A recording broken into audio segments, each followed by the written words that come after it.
हम सब ने जीवन में कई कहानियां सुनी, पढ़ी या देखी होगी। इनमें से कुछ एक कहानियां ऐसी होती हैं जो हमारे मन पर गहरी छाप छोड़ जाती है। आज मैं आपके समक्ष ऐसी ही एक मोटिवेशनल हिंदी स्टोरी लाया हूं जो आपको मोटिवेट तो करेगी ही, साथ ही आपको अपने आप को इंप्रूव करने का रास्ता भी बताएगी। बस आपको इस कहानी को पूरा सुनना होगा। कई सालों पहले किसी एक राज्य में एक राजा राज करता था। इस राजा को घोड़े पालने का बहुत शौक था।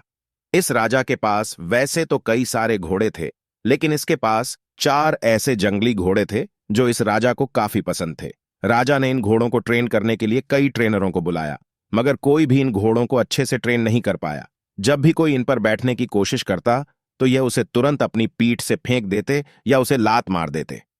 राजा को घोड़े प्यारे बहुत थे, इसलिए ट्रेनरों को सख्त वार्निंग दी जाती थी कि इन पर जोर जबरदस्ती ना की जाए, यानी कि इन्हें मारा पीटा ना जाए। कई महीने निकल गए, मगर कोई भी ट्रेनर घोड़ों को अच्छी तरह से ट्रेन करने में सक्षम नहीं हो पाया। तब राजा ने अपने राज्य में ढिंढोरा पिटवाया कि जो भी व्यक्ति इन घोड़ों को अच्छे से ट्रेन कर देगा उसे बहुत बड़ा इनाम दिया जाएगा। कुछ दिनों बाद एक युवा ट्रेनर राजा के पास आया। राजा ने अपनी शर्त की घोड़ों की ट्रेनिंग बिना मार पिटाई होनी चाहिए, ऐसा उस युवा को बताई। युवा ने राजा की शर्त मान ली और अपनी तरफ से भी राजा के सामने 2 शर्तें रख दी। युवा ट्रेनर बोला, मैं आपकी हर शर्त मानने के लिए तैयार हूं, मगर मेरी भी 2 शर्तें हैं जो आप मानो तभी मैं आपके घोड़ों को ट्रेन कर पाऊंगा। राजा ने कहा, पहले शर्तें तो बताओ। ट्रेनर बोला, पहली शर्त है कि मुझे इन घोड़ों को ट्रेन करने के लिए कुछ महीने या पूरा साल भी लग सकता है, उतना वक्त दिया जाए। और दूसरी शर्त यह है कि इन घोड़ों के खाने पीने रहने का बंदोबस्त पूरा मुझ पर छोड़ दिया जाए। राजा के पास कोई और विकल्प था नहीं। कोई भी ट्रेनर आज तक घोड़ों को टर्न करने में सफल नहीं हो पाया था, और अब तो नए ट्रेनर्स भी आने बंद हो गए थे। राजा ने युवा ट्रेनर की सारी शर्तें मान ली और घोड़े उसे सौंप दिए। युवा ट्रेनर अगले दिन से ही एक बड़े से बाड़े में इन घोड़ों लेकर गया और वहां सबको खुला छोड़ दिया। ट्रेनर बाड़े के किनारे किनारे पर दौड़ने लगा। फिर दौड़ते दौड़ते थकने के बाद यह युवा ट्रेनर वहीं बाड़े में लेट गया। वहां से उठने के बाद उसने खुद ही घोड़ों को चारा खिलाया और पानी पिलाया। इन सब प्रक्रिया के दौरान उसने घोड़ों को नहीं बांधा था।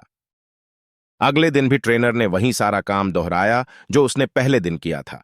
यह काम उसका नित्य क्रम बन गया। वह घोड़ों को बाड़े में खुला छोड़ देता, उन्हें घास चारा खिलाता और बाड़े के किनारे किनारे दौड़ता रहता। धीरे धीरे चारों घोड़े भी उस ट्रेनर के पीछे पीछे दौड़ना शुरू कर दिए। घोड़ों को लगने लगा कि ट्रेनर उनका दोस्त है और उनसे प्यार करता है। सारे घोड़े ट्रेनर के साथ बहुत ही सहज महसूस करने लगे।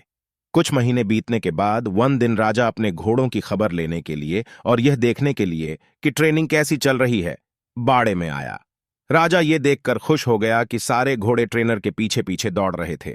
राजा को अब यकीन हो गया कि यह ट्रेनर ही उसके घोड़ों को ट्रेन कर सकता है। राजा खुशी खुशी वहां से चला गया। देखते ही देखते 1 साल बीत गया। तब जाकर युवा ट्रेनर ने राजा को संदेशा भिजवाया कि घोड़े पूरी तरह ट्रेनड हो चुके हैं, सो राजा एक बार आकर देख ले। राजा की हाजिरी में युवा ट्रेनर ने एक के बाद एक सभी घोड़ों की सवारी की और उन्हें मनचाही जगह पर ले जाकर दिखाया। राजा यह देखकर बहुत खुश हो गया। राजा ने युवा ट्रेनर से पूछा कि मुझे तुम बताओ कि तुमने यह कैसा किया। युवा ट्रेनर ने राजा को सारी बात समझाते हुए कहा, मैंने सबसे पहले इन घोड़ों को अपनापन महसूस कराया। इनके साथ रहकर मैंने इनको आजाद करके यह जताया कि मैं इनका दोस्त हूं और मैं इनसे प्यार करता हूं। फिर मैंने इनको खाना और पानी देकर उनके और करीब जाने की कोशिश की और इनके साथ खेलकर इन्हें सिखाने की कोशिश की। इस तरह धीरे धीरे यह मुझे अपने करीब आने देने लगे, अपनी पीठ पर बैठने देते, और फिर एक दिन ऐसा भी आया जब मुझे यह पीठ पर बिठाकर दौड़ने लगे। राजा ने युवा ट्रेनर की समझदारी की प्रशंसा की, उसे वादे के अनुसार लाखों सोना मुहावरे दी और साथ में हमेशा के लिए इन चारों घोड़ों की देखभाल करने की नौकरी भी दी। दोस्तों, कहानी तो बहुत ही मजेदार और रोचक है ही, मगर इसका जो सारांश है बहुत ही गहरा है। अगर मनुष्य के जीवन के साथ इन 4 घोड़ों की तुलना की जाए तो ये 4 घोड़े होंगे चिंता, गुस्सा, घमंड और लालच, और मनुष्य की बुद्धि को हम युवा ट्रेनर की तरह देख सकते हैं। जिस तरह से युवा ट्रेन में समय लेकर और समझदारी से धीरे धीरे चारों बदमाश घोड़ों पर काबू पाया, उसी तरह कोई भी मनुष्य अपने जीवन के सबसे बदमाश घोड़े यानी कि चिंता, क्रोध, घमंड और लालच पर काबू पा सकता है। पहला, अप्रशिक्षित घोड़ा जो कि चिंता है। हमारी बुद्धि को यह समझाना होगा कि चिंता बुरी होती है और चिंतन फायदेमंद होता है। चिंता किसी भी समस्या का हल नहीं होता, हाँ, चिंतन से हमें नए रास्ते जरूर दिखाई देते हैं। दूसरा उद्वड़ घोड़ा है क्रोध। दोस्तों, कभी कभी जीवन में क्रोध करना आवश्यक होता है। कभी कभी ऐसी परिस्थितियां आती हैं जब आपका हक कोई मार रहा हो या बेवजह आप पर जुल्म कर रहा हो, तब क्रोध करना कोई बुरी बात नहीं है। मगर क्रोध कब करना है, कैसे करना है, कितना करना है, किस पर करना है, इन सब की लगाम अपने हाथों में रखना बहुत जरूरी है। तीसरा उद्वंत घोड़ा है लालच। लालच ज्ञान पाने की हो तो अच्छी है, लालच अज्ञानता की हो तो बुरी है।